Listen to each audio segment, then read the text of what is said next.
Channel को subscribe करें, like करें और बेल आइकन बटन को दबाएं। अस्सलामु अलैकुम वरहमतुल्लाहि वबरकातुह।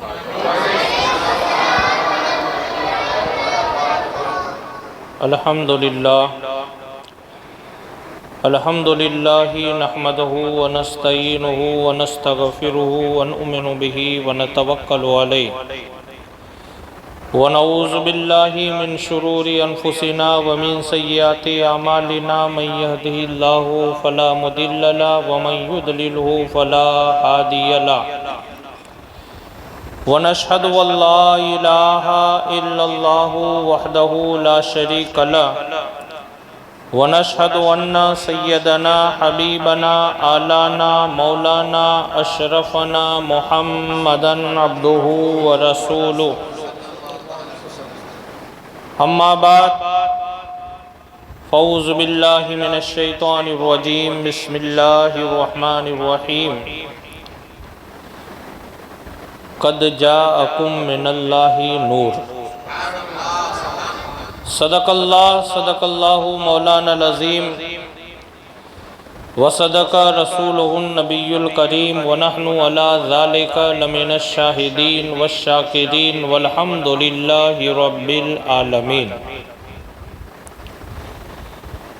कसर बाकी न रखी बज़्म का जगमगाने में, कसर बाकी न रखी बज़्म का जगमगाने में। अरब में चांद निकला चांदनी फैली ज़माने में। सुभान अल्लाह, सुभान अल्लाह। अरब में चांद निकला चांदनी फैली ज़माने में और मोहम्मद मुस्तफ़ा के नाम ने तूफ़ा का रुख फेरा। मोहम्मद मुस्तफ़ा के नाम ने तूफ़ा का रुख फेरा। ज़रा सा फासला था दिल की कश्ती डूब जाने में। सुभान अल्लाह। ज़रा सा फासला था दिल की कश्ती डूब जाने में। और जहाँ तारीख था बेशक जुल्मत कदा था सख्त काला था। जहाँ तारीख था जुल्मत कदा था सख्त काला था। कोई पर्दे से क्या निकला कि घर घर में उजाला था। सुभान अल्लाह, सुभान अल्लाह। कोई पर्दे से क्या निकला कि घर घर में उजाला था। और आई है दुनिया में जब जब ईद मिलादे रसूल। सुभान अल्लाह। आई है दुनिया में जब जब ईद मिलादे रसूल। खोई है दुनिया का सब गम ईद मिलादे रसूल। सुभान अल्लाह, सुभान अल्लाह। खोई है दुनिया का सब गम ईद मिलादे रसूल। और तू अपनी बख्शिश के लिए सोचने वाला है कौन। तू अपनी बख्शिश के लिए सोचने वाला है कौन। ये मुस्तफ़ा का काम है मुस्तफ़ा पे छोड़ दे। सुभान अल्लाह, सुभान अल्लाह। ये मुस्तफ़ा का काम है मुस्तफ़ा पे छोड़ दे। और कश्तिए उम्मीद को मौजे हवा पे छोड़ दे। कश्तिए उम्मीद को मौजे हवा पे छोड़ दे। मिल ही जाएगा किनारा सब खुदा पे छोड़ दे। मिल ही जाएगा किनारा सब खुदा पे छोड़ दे। और जन्नत बनेगा घर तेरा खुद आजमा के देख ले। सुभान अल्लाह। जन्नत बनेगा घर तेरा खुद आजमा के देख ले। अपने घर में भी आका का मिलाद मना के देख ले। सुभान अल्लाह, सुभान अल्लाह। अपने घर में भी आका का मिलाद मना के देख ले। और बच बच के निकलेगी आंधिया तेरे घर से। बच बच के निकलेगी आंधिया तेरे घर से। अपने घर पे परचमे आका लगा के देख ले। सुभान अल्लाह, सुभान अल्लाह। अपने घर पे परचमे आका लगा के देख ले। और गम सभी राहतो तस्कीन में ढल जाते हैं। सुभान अल्लाह, बेशक। गम सभी राहतो तस्कीन में ढल जाते हैं, जब करम होता है उनका तो हालात बदल जाते हैं। बेशक बेशक। और कोई देखे तो सही उनकी दुहाई लेकर, कोई देखे तो सही उनकी दुहाई लेकर, या मोहम्मद से तो पत्थर भी पिघल जाते। सुभान अल्लाह, सुभान अल्लाह। या मोहम्मद से तो पत्थर भी पिघल जाते हैं। बावकार सादात किराम व उलमाए किराम व मुअज़्ज़ज़ सामीन किराम और बिलखुसूस मस्जिद हाजा के खतीब व इमाम और नाइब खतीब व इमाम और दीगर ज़िम्मेदारान हजरात, जिस आयत करीमा को तिलावत किया है, कुछ गुफ्तगू हो उससे पहले बारगाह रिसालत व आले रिसालत में बावाज़ बुलंद दुरूद व सलाम का हदिया पेश करे और पढ़ी अल्लाहुम्मा सल्ली अला सय्यिदिना मौलाना मुहम्मद व अला आलि सय्यिदिना मौलाना मुहम्मद व बारिक व सल्लल्लाहु अलैहि सलातन व सलामुन अलैका या रसूल अल्लाह सल्लल्लाहु तआला अलैहि वसल्लम।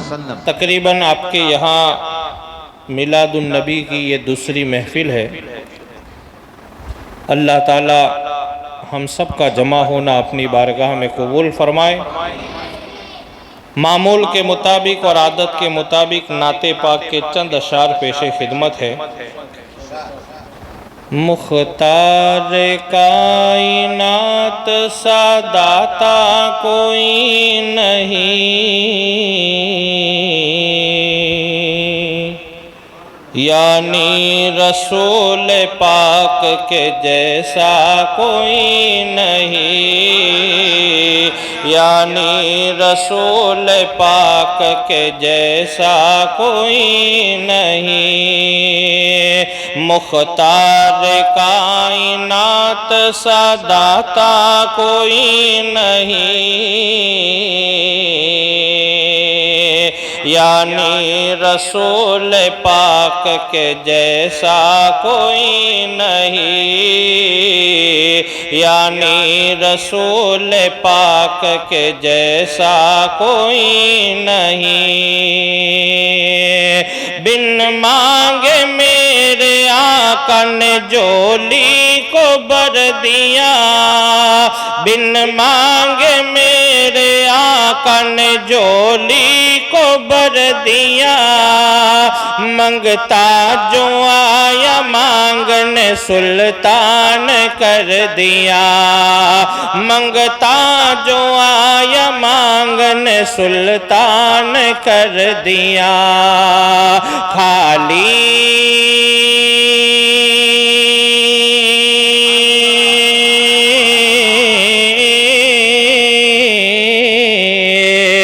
खाली दरे हुजूर से लौटा कोई नहीं,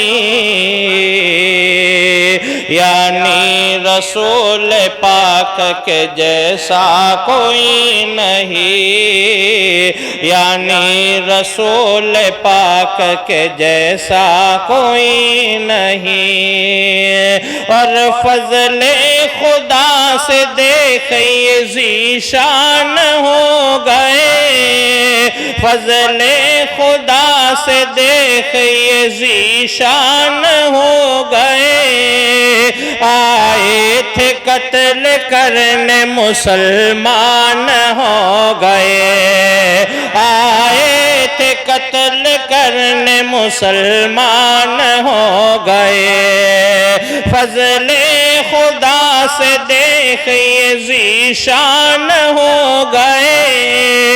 आए थे कत्ल करने मुसलमान हो गए, आए थे कत्ल करने मुसलमान हो गए। बोले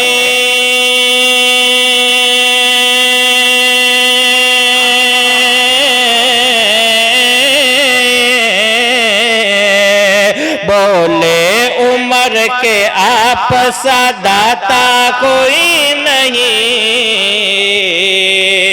यानी रसूल पाक के जैसा कोई नहीं, यानी रसूल पाक के जैसा कोई नहीं। और रूहुल अमीन सिदरा तलक जाके थम गए, रूहुल अमीन सिदरा तलक जाके थम गए, सिदरा से आगे देखे शाहे उमम गए, सिदरा से आगे देखे शाहे उमम गए।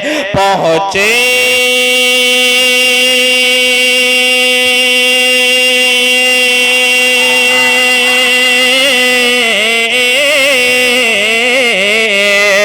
पहुँचे जहाँ नबी वहाँ पहुँचा कोई नहीं, यानी रसूल पाक के जैसा कोई नहीं, यानी रसूल पाक के जैसा कोई नहीं। और सजदे में सर कटा के शहे मशरक़ैन ने, सजदे में सर कटा के शहे मशरक़ैन ने ऐलान कर दिया था ये हजरत हुसैन ने, ऐलान कर दिया था ये हजरत हुसैन ने। सजदे में सर कटा के शहे मशरक़ैन ने ऐलान कर दिया था ये हजरत हुसैन ने, ऐलान कर दिया था ये हजरत हुसैन ने के जैसे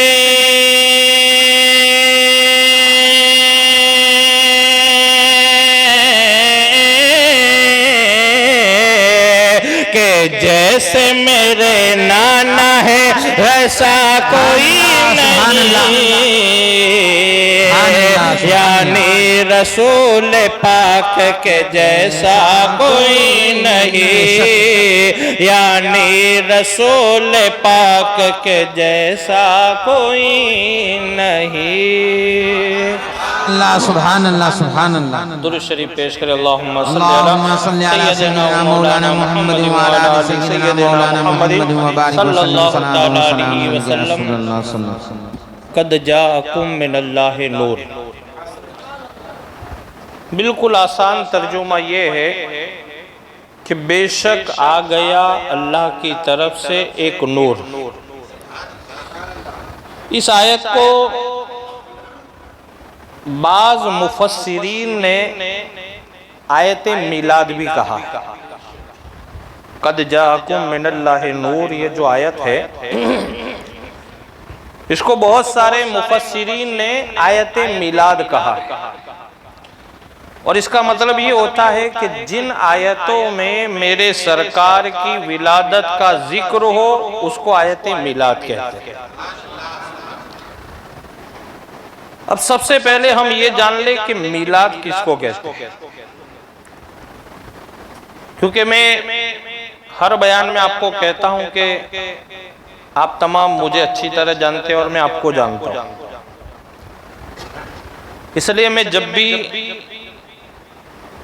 चिश्तिया जामा मस्जिद को छोड़ करके इलाके तांदलजा में किसी भी मस्जिद में जाता हूं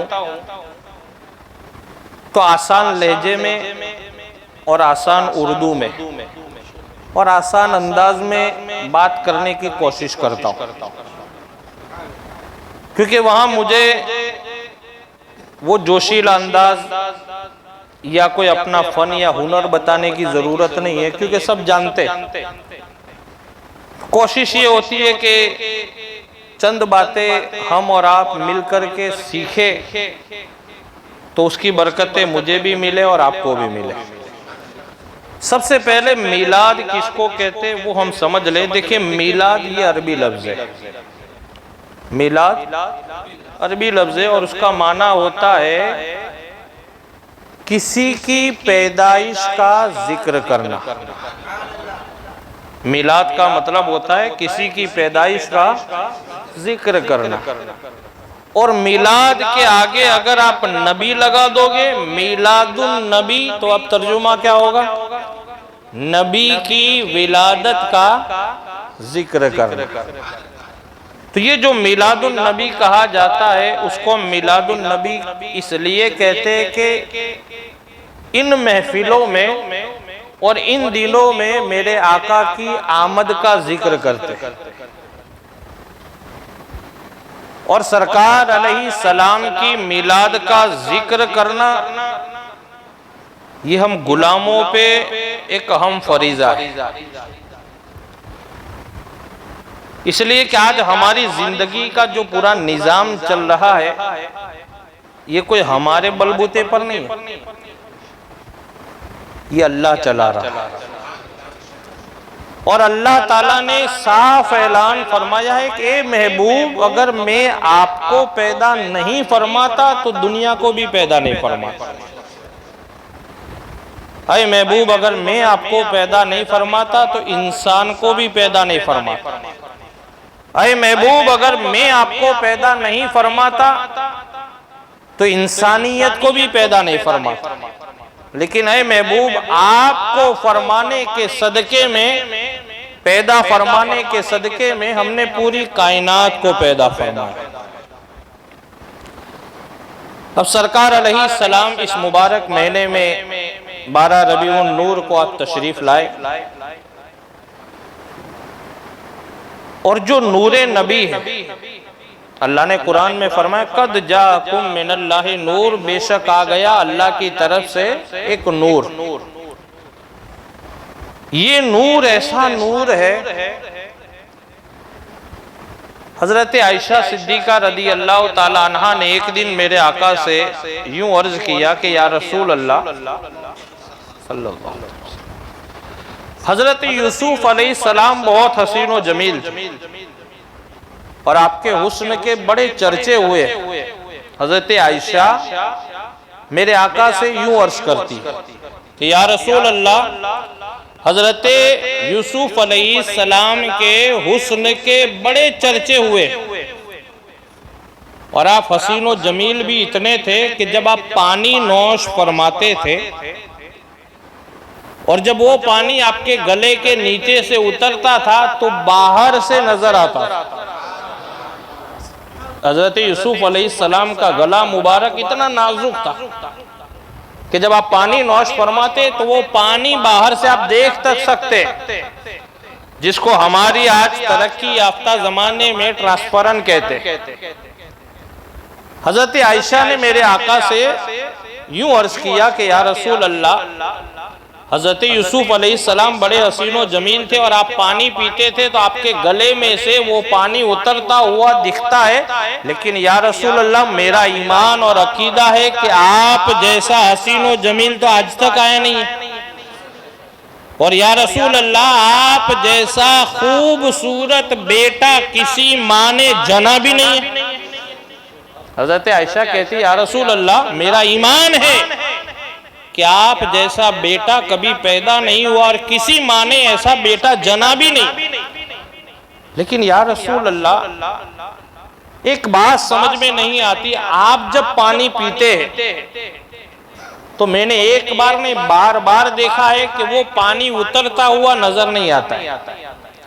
हालांकि आप तो हजरत यूसुफ अलैहिस्सलाम से भी ज्यादा हसीन व जमील है, और आप तो इतने हसीन व जमील है सरकार कि उसको क्या बयान किया जाए।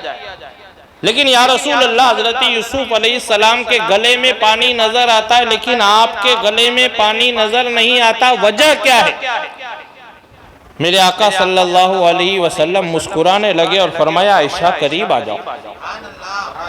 आका फरमाते आयशा करीब आ जाओ। हजरत आयशा रदी अल्लाह ताला अन्हा खुद फरमाती है, मैं आका के करीब गई, फिर आका ने इरशाद फरमाया, आयशा अपनी आंखें बंद करो। मैंने आंखों को बंद किया, फिर आका ने इरशाद फरमाया, आयशा अब अपनी आंखों को खोलो। हजरत आयशा फरमाती है, मैंने आंखों को बंद करने के बाद आंखों को खोला तो मैंने क्या देखा कि मेरा पूरा कमरा नूर से चमकता हुआ नजर आता है, और इतना नूर कि उस नूर को मैं अपनी आंखों से देख न सकी। मैं हुजरे से बाहर आई, मैंने अर्ज किया, या रसूल अल्लाह अब अपने इस नूर पर पर्दा डालिए। आका ने इरशाद फरमाया, आयशा दोबारा अपनी आंखों को बंद करो। हजरत आयशा बयान फरमाती है, मैंने दोबारा अपनी आंखों को बंद किया, फिर आका फरमाते अब खोलो। जब मैंने दूसरी बार आंखों को बंद करने के बाद खोला, मेरे आका को ऐसा पाया जैसे पहले थे। मैंने मेरे आका से अर्ज किया, या रसूल अल्लाह आप तो बड़े हसीन व जमील है, आप तो हजरत यूसुफ अलैहिस्सलाम से भी कई गुना ज्यादा हसीन व जमील है।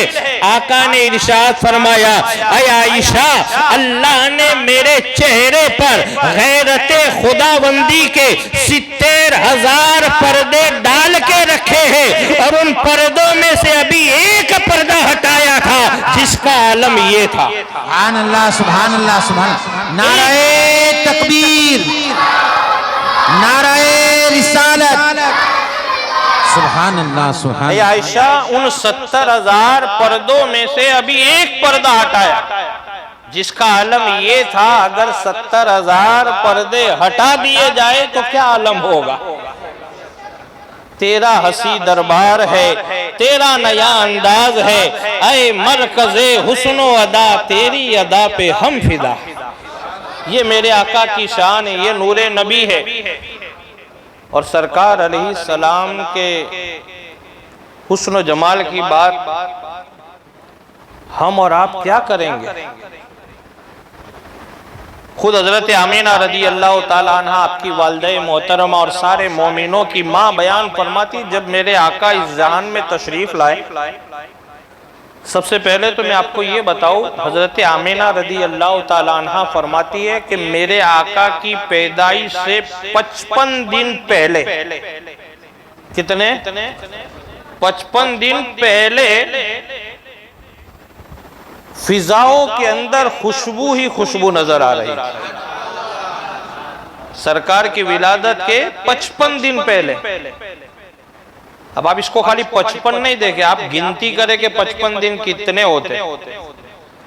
हजरत आमीना रदी अल्लाह ताला अन्हा फरमाती है, नबी के पैदाइश के 55 दिन पहले मैंने देखा फिजाओं का जो रंग था कुछ बदला बदला सा लग रहा था, और मक्कतुल मुकर्रमा में जो खजूरों के दरख्त थे बड़े बड़े, वो जब हवाओं में लहरते थे तो आपस में एक दूसरे से टकराते थे। और हजरत आमीना फरमाती, मुझे यूं लग रहा था कि एक दरख्त दूसरे दरख्त को पैगंबर के आने की मुबारकबाद दे रहा है। हजरत आमीना फरमाती, 55 दिन पहले फिजाओं का रंग बदला हुआ है, फिजाओं में खुशकी लगी, फिजाओं में एक खुशनुमा मंजर नजर आ रहा है, और हर तरफ खुशबू ही खुशबू नजर आती है। और हजरत आमीना रदी अल्लाह ताला अन्हा बयान फरमाती, 55 दिन पहले तो ये मंजर था, लेकिन मेरे घर का मंजर तो उससे भी पहले हसीन और जमील था।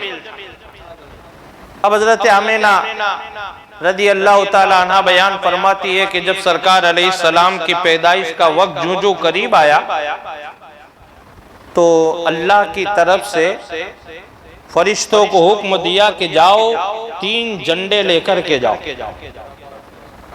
एक झंडा मशरिक में लगाओ, एक मगरिब में लगाओ, और एक बैतुल्लाह शरीफ पर लगाओ।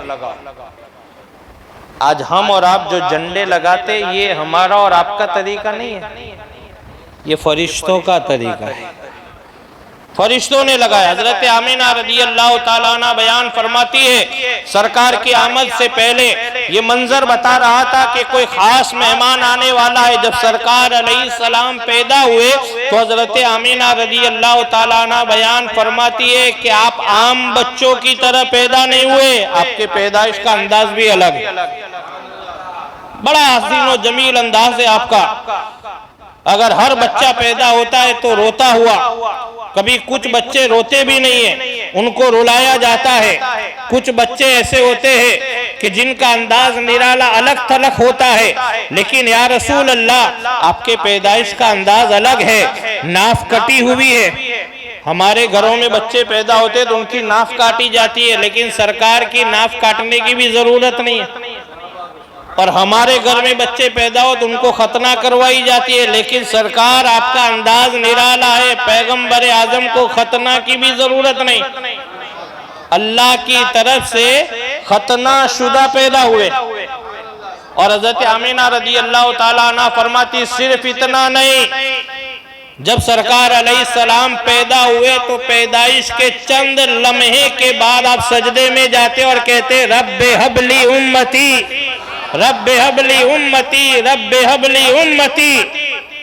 ऐ परवरदिगार मेरी उम्मत मुझे हिबा फरमा दे, ऐ परवरदिगार मेरी उम्मत मुझे सौंप दे, ताकि कयामत के दिन में मेरी उम्मत को लेकर के जन्नत में दाखिल हो जाओ।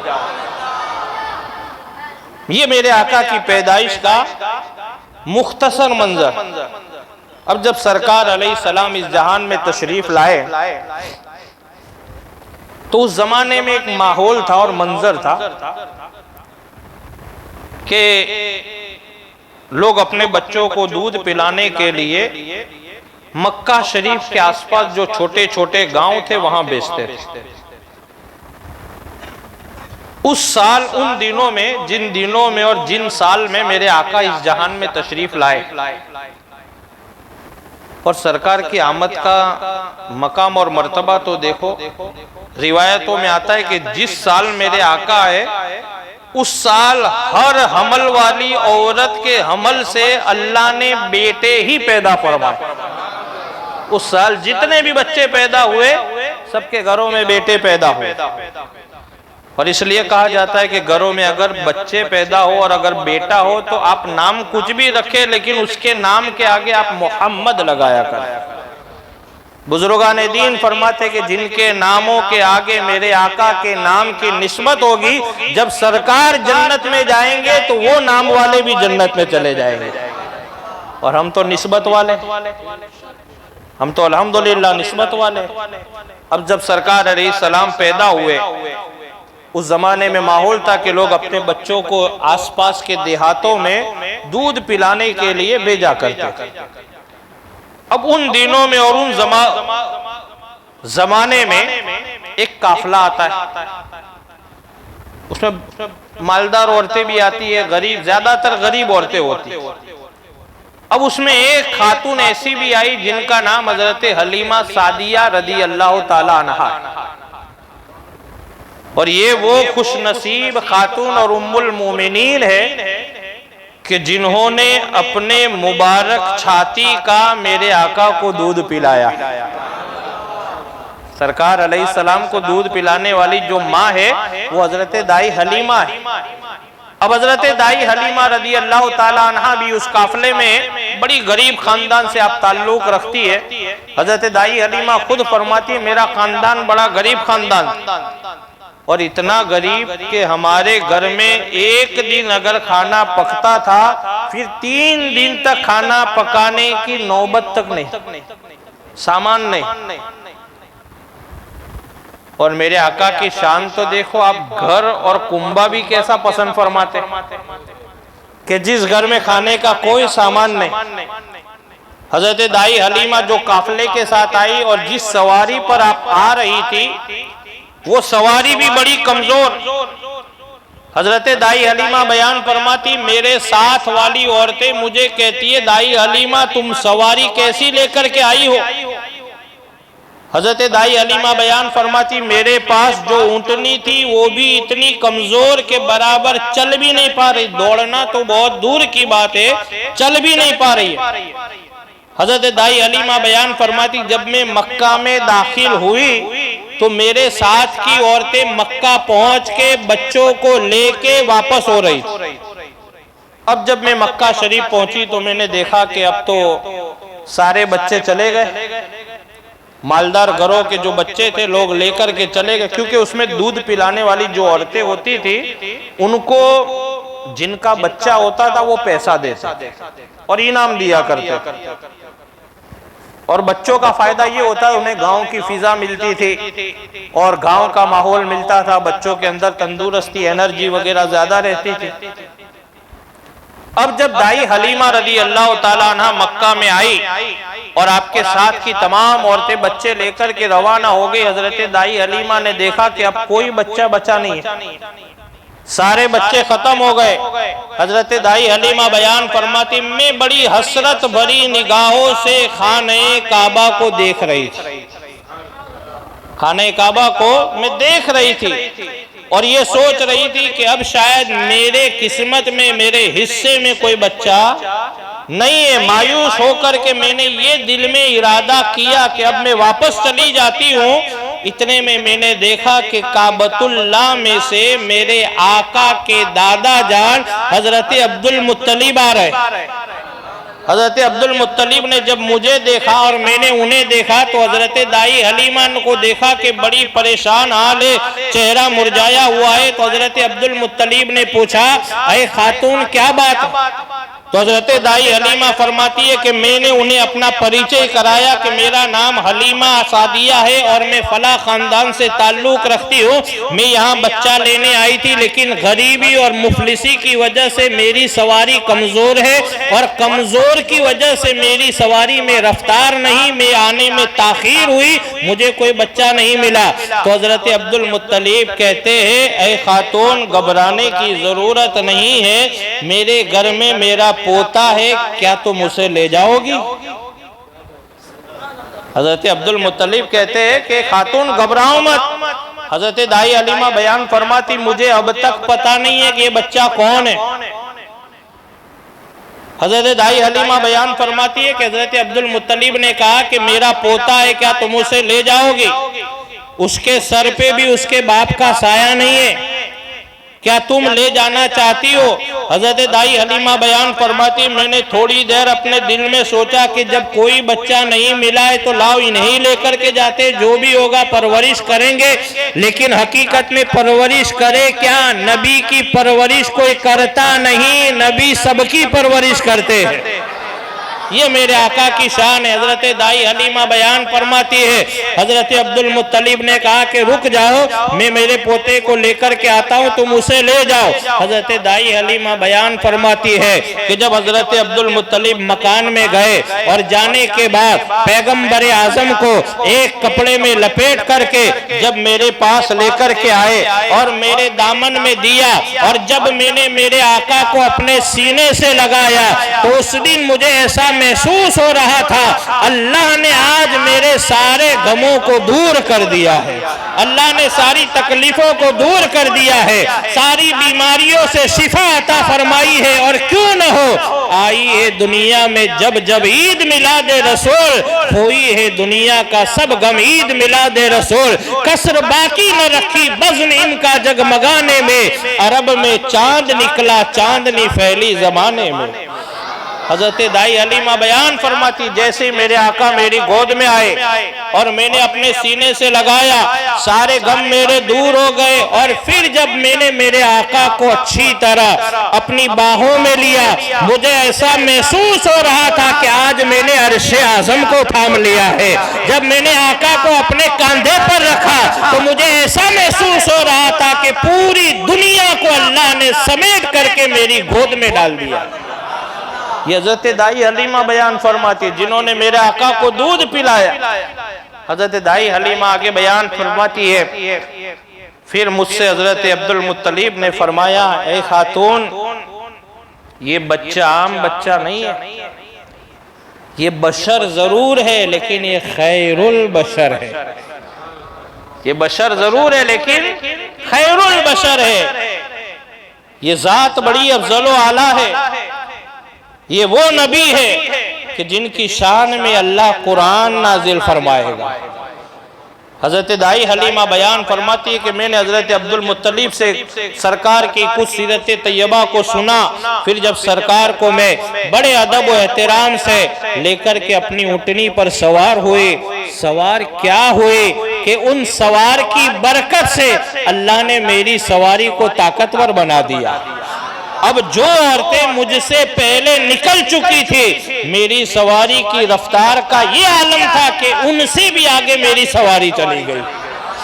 साथ वाली सहेलियों ने पूछा, अरे हलीमा, मक्का जाकर के क्या सवारी बदल करके आई हो? तो मैंने जवाब दिया, सवारी वही है, सिर्फ सवार बदल गया है। इस पर बैठने वाली जात बदल गई है। ये वो जात है कि जो उंगली का इशारा फरमा देते हैं तो चांद भी दो टुकड़े हो जाता है, और जो अपनी उंगली का इशारा फरमा देते हैं तो डूबा हुआ सूरज भी पलट आता है। ये वो नबी है कि जिनकी शान ये है, सूरज उल्टे पांव पलटे, चांद इशारे से हो चाक, अंधे नजदी देख ले कुदरत रसूलुल्लाह की।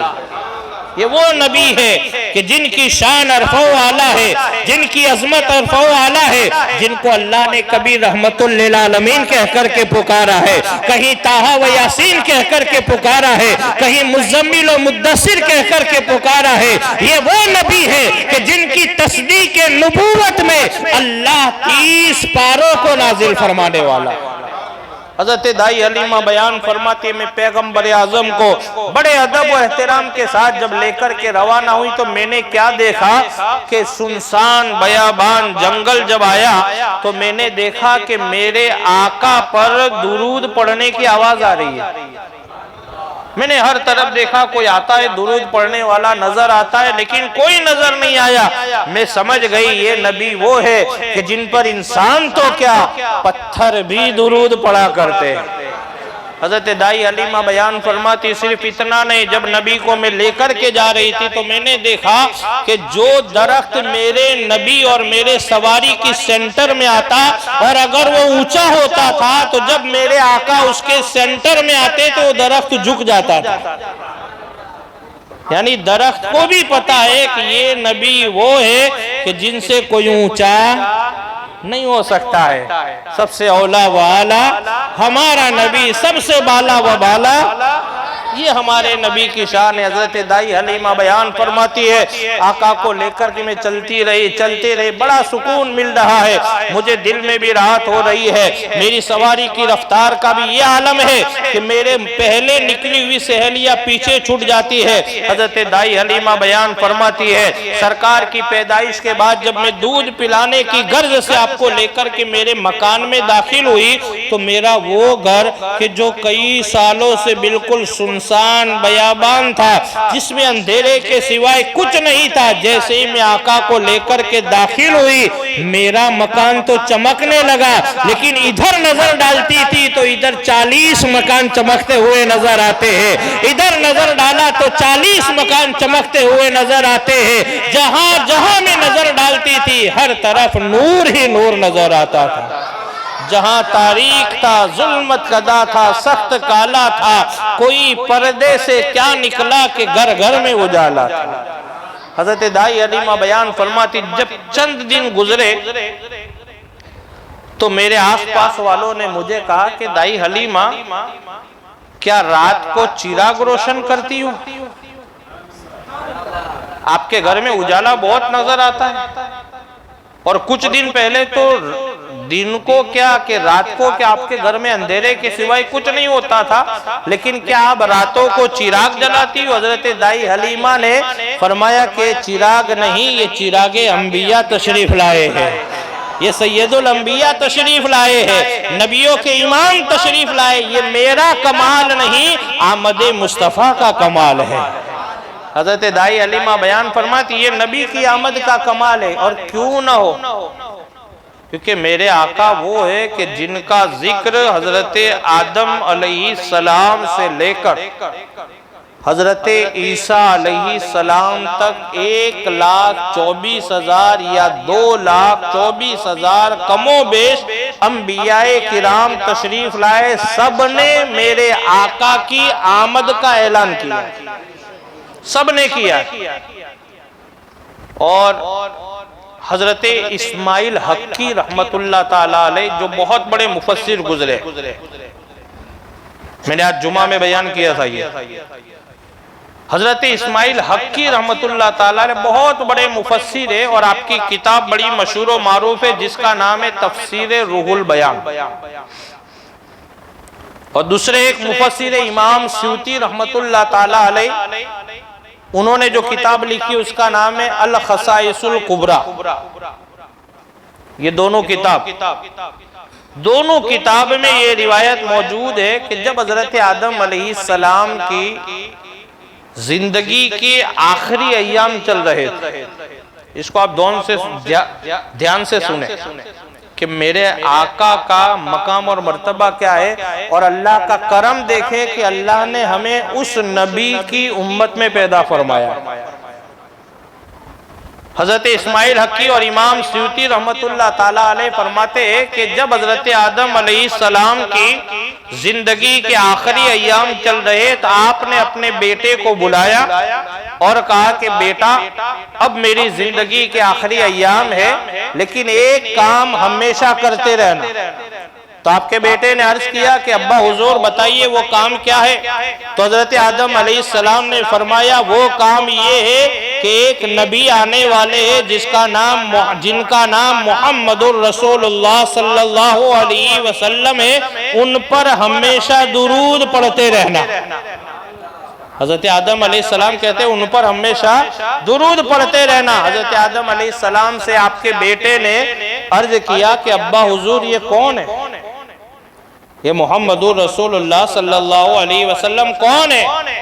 तो हजरत आदम अलैहिस्सलाम फरमाते हैं कि जब अल्लाह ने मुझे पैदा फरमाया, जब मेरे जिस्म में अल्लाह ने जान पैदा फरमाई और जब मैंने आंखों को देखा तो मैंने जन्नत अर्श आजम की हर क्यारी पर लिखा हुआ देखा मुहम्मदुर रसूलुल्लाह, ये आने वाले मोहम्मद होंगे और अल्लाह के रसूल बनकर के आएंगे। ये मेरे आका की शान। अब देखें आप कि मेरे आका का मकाम और मर्तबा आप देखें।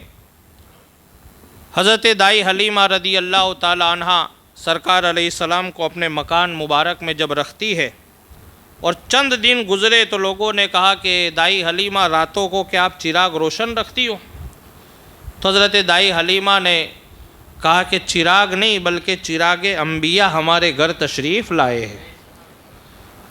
अब हज़रत दाई हलीमा बयान फरमाती है कि जब सरकार अलैहिस्सलाम हमारे घर में तशरीफ़ लाए तो हमने देखा, क्या देखा कि जिन बकरियों ने दूध देना कई महीनों से बंद कर दिया था, उन बकरियों के थनों में भी दूध भी उतर आया। हज़रत दाई हलीमा फरमाती उन बकरियों के थनों में दूध उतर आता है और मैंने देखा कि हर तरफ नूर ही नूर नज़र आता है, हर तरफ सरकार की आमद के चर्चे नज़र आते हैं। हज़रत दाई हलीमा बयान फरमाती कि एक दिन मैंने मेरे आका को पालने में सुलाया, यानी झूले में सुलाया, और सुलाने के बाद मैं अपने घर के कामों में लग गई। फिर मुझे ख्याल आया कहीं मेरे आका को मेरी कोई ज़रूरत तो नहीं। हज़रत दाई हलीमा बयान फरमाती मैं झूले के करीब गई और फिर जाकर के मैंने देखा कि मेरे आका जाग रहे हैं और अपनी उंगली से कुछ इशारा फरमा रहे हैं, अपनी उंगली से कुछ इशारा फरमाते। हज़रत दाई हलीमा बयान फरमाती आज समझ में नहीं आता कि सरकार अपनी उंगली से इशारा क्या फरमा रहे। हज़रत दाई हलीमा बयान फरमाती मैंने बहुत गौर व फिक्र किया, फिर मैंने जब आसमान की तरफ देखा, रात का वक्त था, मैंने बराबर अच्छी तरीके से देखा तो मैंने क्या देखा कि सरकार अलैहिस्सलाम अपनी उंगली का इशारा फरमा रहे हैं और ठीक उसके सेंटर में आसमान के ऊपर चांद नज़र आ रहा है। अब सरकार अगर अपनी उंगली को दाईं तरफ ले जाते हैं तो चांद भी दाईं तरफ चला जाता है, सरकार अपनी उंगली को बाईं तरफ ले जाते हैं तो चांद भी बाईं तरफ चला जाता है। हजरत दाई हलीमा बयान फरमाती है मैं समझ गई कि अगर हम अपने बच्चों को खिलौना देते हैं तो मिट्टी का खिलौना देते हैं, और अगर अल्लाह नबी को खिलौना अता फरमाता है तो नूर वाले नबी को नूरानी खिलौना भी अता किया जाता है। और जिसको आला हजरत यूं बयान फरमाते कि चांद झुक जाता जिधर, उंगली उठाते महद में क्या ही चलता था इशारों पर खिलौना नूर का। इसी मंजर को तो आला हजरत ने बयान किया है कि चांद झुक जाता जिधर उंगली उठाते महद में, क्या ही चलता था इशारों पर खिलौना नूर का। अब आप अंदाज़ा लगाओ, जिसका बचपन ऐसा अजीम शान होगा उनकी जवानी कैसी रही होगी, और इनकी जवानी ऐसी होगी तो उनकी 40 साल ज़िंदगी कैसी रही होगी। और जिनकी 40 साल ज़िंदगी का हम अंदाज़ा नहीं लगाते तो उस पैगम्बर आज़म की 63 साल ज़िंदगी कैसी अजीम शान रही होगी। इसीलिए तो जब सरकार अलैहिस्सलाम से एक मरतबा हबीब यमनी सहाबी रसूल बन गए बाद में, उन्होंने कहा था कि अगर आप नबी है तो आप चांद के 2 टुकड़े कर दीजिए, मैं आपको नबी मान जाऊंगा। वाक़या बहुत लंबा है, लेकिन आखिरी बात फिर सलातो सलाम। हज़रत हबीब यमनी ने कहा कि अगर आप नबी है तो आप चांद के 2 टुकड़े कर दो। अब हबीब यमनी को उस वक्त ईमान लाने से पहले ये पता नहीं था कि ये इतनी बड़ी ज़ात है, और ये काम तो ये अभी नहीं बचपन में कर चुके हैं।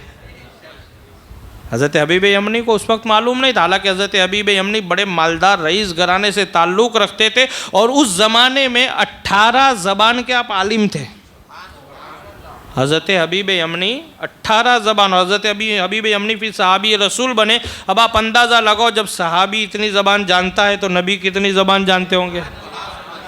ज़रा आप गौर व फिक्र करें, जब सहाबी इतनी ज़बान जानते हैं तो नबी कितनी ज़बान जान। जब उनके गदा भर देते हैं शाहान ज़माना की जोली मोहताज का, जब ये आलम है तो मुख्तार का आलम क्या होगा। हज़रत हबीब यमनी 18 ज़बानों के जानकार थे और बड़े मालदार थे। लोगों को इनाम दिया करते थे, पैसे बांटा करते थे, और आपको बुलाया गया मुकाबले के लिए कि आप इनसे ऐसे सवाल करो कि आपके सवाल का जवाब ना दे सके, लेकिन कोई ऐसा सवाल ही नहीं है कि जिसका जवाब मेरे आका न जानते हो। हज़रत हबीब यमनी ने कहा कि या रसूल अल्लाह, उन्होंने मोहम्मद बिन अब्दुल्ला कहा था, लेकिन हम या रसूल अल्लाह या हबीब अल्लाह कहेंगे। हज़रत हबीब यमनी ईमान लाने से पहले कहते या रसूल अल्लाह, अगर आप नबी है, अल्लाह के रसूल है, तो आप चाँद के 2 टुकड़े कर दी। अच्छा, क्योंकि चाँद के 2 टुकड़े करने के लिए इसलिए कहा गया कि कोई कितना भी बड़ा जादूगर हो न, हर जादूगर का जादू ज़मीन पे चलता है, कभी किसी का आसमान पे जादू नहीं चलता है, ये हमेशा याद रखें। तो हबीब यमनी बड़े जानकार थे, 18 ज़बानों के आलिम थे, तो उन्होंने सोचा कि अगर ये जादूगर होंगे तो इनका जादू वहाँ नहीं चलेगा। तो हबीब यमनी ने कहा कि अल्लाह के नबी, अगर आप नबी है, उन्होंने मोहम्मद बिन अब्दुल्ला कहा था, लेकिन मैं अपने अंदाज़ में बोल रहा हूँ कि अल्लाह के नबी, अगर आप नबी है, रसूल है, तो आप चाँद के 2 टुकड़े फरमा दीजिए। जब हबीब यमनी ने बार बार कहा और बार बार ये सवाल रखा, तो मेरे आका ने अपनी निगाहों को ऐसे आसमान की तरफ उठाया, और जब चाँद को देखा तो चाँद ने यूँ अर्ज़ किया था, या रसूल अल्लाह, आपको इशारा करने की ज़रूरत नहीं है, खाली आप एक निगाह डाल दीजिए। जब बचपन में आपने इशारा किया था तो जिधर आपकी उंगली जाती थी मैं उधर चला जाता था। या रसूल अल्लाह, अब तो आपने ऐलान नबुव्वत भी फरमा दिया है, बस अब सिर्फ आप एक इशारा कर दे, मेरे जिगर के मैं 2 टुकड़े करके रख दूंगा। और वही हुआ, आका ने इशारा फरमाया, चांद के 2 टुकड़े हो गए। ये मेरे आका की शान है, और इसी शान को अल्लाह ने बयान फरमाया, कद जाअकुम मिनल्लाहि नूर, बेशक आ गया अल्लाह की तरफ से एक नूर। अल्लाह से दुआ है कि अल्लाह रब्बुल इज़्ज़त हम सब को मिलादुन नबी के फयूज़ व बरक़ात से माला माल फरमाए। अशहदु अल्ला इलाहा इल्लल्लाहु वहदहु ला शरीक लह व अशहदु अन्ना मुहम्मदन अब्दुहु व रसूलुहु। अस्तगफिरुल्लाह अस्तगफिरुल्लाह अस्तगफिरुल्लाह रब्बी मिन कुल्ली ज़ंबि व अतूबु इलैहि व मा अलैना इल्लल बलाग। अस्सलामु अलैकुम व रहमतुल्लाहि व बरकातुहू।